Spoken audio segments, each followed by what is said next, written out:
नमस्कार दर्शकों, बात आज के चैनल के कार्यक्रम टॉप 10 में आपका स्वागत है। इस कार्यक्रम में हम आपको देश दुनिया की 10 बड़ी खबरें बताएंगे। तो नजर डालते हैं अभी तक की 10 बड़ी खबरों पर। आज 9 जून को मोदी सरकार के तीसरे कार्यकाल की पहली वर्षगांठ और कुल मिलाकर 11वीं वर्षगांठ पर आज भाजपा देशव्यापी प्रचार अभियान शुरू करने जा रही है। प्रधानमंत्री मोदी पहले की ही तरह मजबूत स्थिति में है। वह पूरे आत्मविश्वास के साथ नेतृत्व करते नजर आ रहे हैं। वर्षगांठ को लेकर आज भाजपा अध्यक्ष जेपी नड्डा ने दोपहर 12 बजे प्रेस कॉन्फ्रेंस आयोजित की। बीजेपी शासित राज्यों में आज अलग अलग कार्यक्रम भी रखे गए हैं। आज प्रचार अभियान के कैंपेन के लिए बीजेपी शासित राज्यों में मोदी सरकार की उपलब्धियों को जनता के सामने लाया जाएगा। राष्ट्रपति डोनाल्ड ट्रंप द्वारा राज्यपाल और महापौर की आपत्तियों के बावजूद नेशनल गार्ड की ओर साधारण तैनाती के विरोध में रविवार को देर रात तक लॉस एंजलिस में प्रदर्शनकारियों पर सुरक्षा बलों ने आंसू गैस और रबर की गोलियां चलाई। यह झड़पें क्षेत्र में ट्रंप के आव्रजन दमन के खिलाफ प्रदर्शनों के तीसरे दिन हुई, जहां 300 संघीय सैनिकों के आने से कुछ निवासियों में विरोध और क्रोध भय पैदा हो गया। शाम तक सैकड़ों लोग लॉस एंजलिस के डाउनटाउन में मेट्रोपॉलिटन डिटेंशन सेंटर के बाहर एकत्र हो गए थे, जहां पहले से छापों के बाद लोगों को हिरासत में ले लिया गया था। देश में पिछले 48 घंटे में कोविड-19 के 759 मामले सामने आए हैं, जिसके साथ ही उपचाराधीन मरीजों की संख्या 6000 के पार पहुंच गई है। केंद्रीय स्वास्थ्य मंत्रालय द्वारा जारी आंकड़ों से ये जानकारी मिली है। वहीं पिछले 24 घंटे में 6 और संक्रमितों की मौत हुई है। मंत्रालय के अनुसार केरल सबसे अधिक प्रभावित राज्य है। उसके बाद गुजरात, पश्चिम बंगाल और दिल्ली का स्थान है। कोविड के बढ़ते मामलों के मद्देनजर तैयारियों का जायजा लेने के लिए केंद्र मॉक ड्रिल आयोजित कर रही है और सभी राज्यों को ऑक्सीजन, वेंटिलेटर और जरूरी दवाओं की उपलब्धता सुनिश्चित करने का निर्देश भी दिया जा रहा है। मौसम विभाग के मुताबिक अगले 3 दिनों के दौरान उत्तर पश्चिम और मध्य भारत में अधिकतर तापमान में 2 से 3 डिग्री सेल्सियस की वृद्धि होने की संभावना है।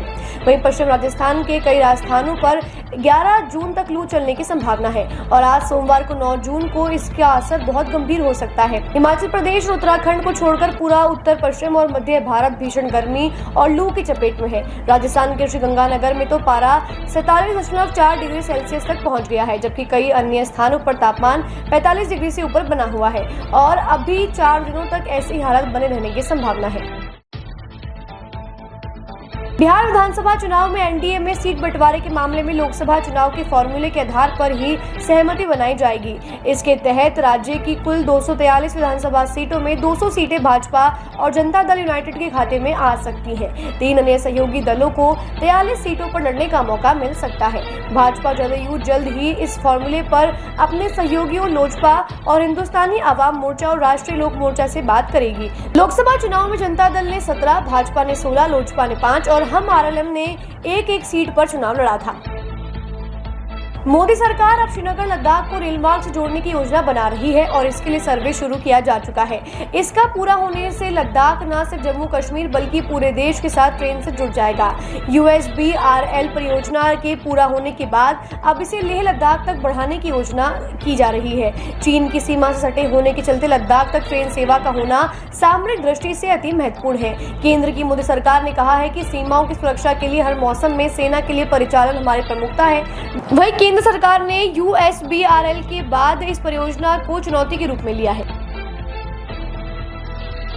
राजस्थान के भरतपुर जिले में रविवार को आरक्षण सहित विभिन्न मांगों को लेकर गुर्जर समाज की महापंचायत समाप्त होने के कुछ घंटों बाद समुदाय के लोगों ने विरोध प्रदर्शन किया और एक यात्री ट्रेन 54794 मथुरा सवाई माधोपुर को रोक दिया।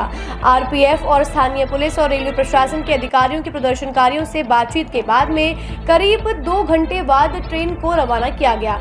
आरक्षण संघर्ष समिति के अध्यक्ष विजय बैंसला ने कहा कि यह महापंचायत सरकार को अल्टीमेटम देने के लिए की गई थी।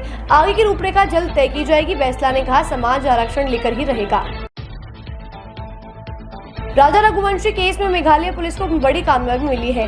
वहीं 3 हमलावर गिरफ्तार हुए हैं। राजा रघुवंशी केस में मेघालय पुलिस को बड़ी कामयाबी मिली है। वहीं 3 हमलावर गिरफ्तार हुए हैं। सोनम रघुवंशी ने गाजीपुर में सरेंडर कर दिया है। मेघालय के मुख्यमंत्री कोनाराड संगमा ने जानकारी देते हुए कहा कि राजा मौत मामले में 7 दिनों के भीतर मेघालय पुलिस को बड़ी सफलता मिली है। मध्य प्रदेश के रहने वाले 3 हमलावरों को गिरफ्तार कर लिया गया है। वहीं एक महिला ने आत्मसमर्पण कर दिया है। एक अन्य हमलावर को पकड़ने के लिए अभियान भी जारी है। उन्होंने कहा कि सोनम रघुवंशी गाजीपुर में मिली है, जिसे लेकर सस्पेंस और बढ़ गया है, जो करीब 17 दिनों से लापता थी। राजा रघुवंशी को पहले ही मौत की घाट उतार दिया गया था, तभी से सोनम लापता थी। दोनों ही के परिजनों ने इस मामले पर सीबीआई जांच की मांग की थी। शशि थरूर के नेतृत्व में सर्वदलीय संसदीय प्रतिनिधि मंडल ने अपनी अमेरिका की यात्रा पूरी कर ली है।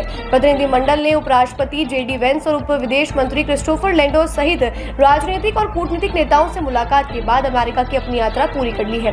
इस डेलीगेशन ने पाकिस्तान की ओर से अपनाए जा रहे आतंकवाद से निपटने के लिए भारत के दृढ़ संकल्प को लोगों तक पहुंचाया है। कांग्रेस सांसद शशि थरूर के नेतृत्व में डेलीगेशन प्रमुख वार्ताकारों को ऑपरेशन सिंदूर के बारे में जानकारी देने के लिए कई देशों की यात्रा के अंतिम चरण में था। यह समूह 3 जून को अमेरिका की राजधानी पहुंचा और 3 दिनों के दौरान कैपिटल हिल के साथ वॉशिंगटन में भी कई बैठकें की। प्रधानमंत्री नरेंद्र मोदी आज 9 जून को संशोधित राष्ट्रीय पांडुलिपि मिशन का शुभारंभ करेंगे। ज्ञान भारतम मिशन, जिसके अंतर्गत 1 करोड़ से अधिक पांडुलिपियों को शामिल किए जाने की उम्मीद है। शैक्षणिक संस्थाओं, संग्रहालयों, पुस्तकालयों और निजी संग्रहकर्ताओं के पास मौजूद भारत की पांडुलिपि विरासत के सर्वेक्षण, दस्तावेजीकरण और संरक्षण के लिए जिम्मेदार होगा। केंद्र सरकार ने इस मिशन का बजट 3.5 करोड़ से बढ़ाकर 60 करोड़ रुपए तक कर दिया है। सूत्रों के अनुसार NMM ने अब तक 52 लाख पांडुलिपियों का मेटा डेटा तैयार कर लिया है और लगभग 3 लाख शीर्षकों का डिजिटलीकरण किया जा चुका है। हालांकि उनमें से उन्हें 1/3 की अभी अपलोड किए हैं। मोदी ने कहा है कि भारतीय संस्कृति की अनमोल धरोहर है, इसका संरक्षण जरूरी है। टॉप 10 में आज के लिए बस इतना ही। कल फिर नई खबरों के साथ हम होंगे आपसे रूबरू। तब तक के लिए दीजिए इजाजत। नमस्कार।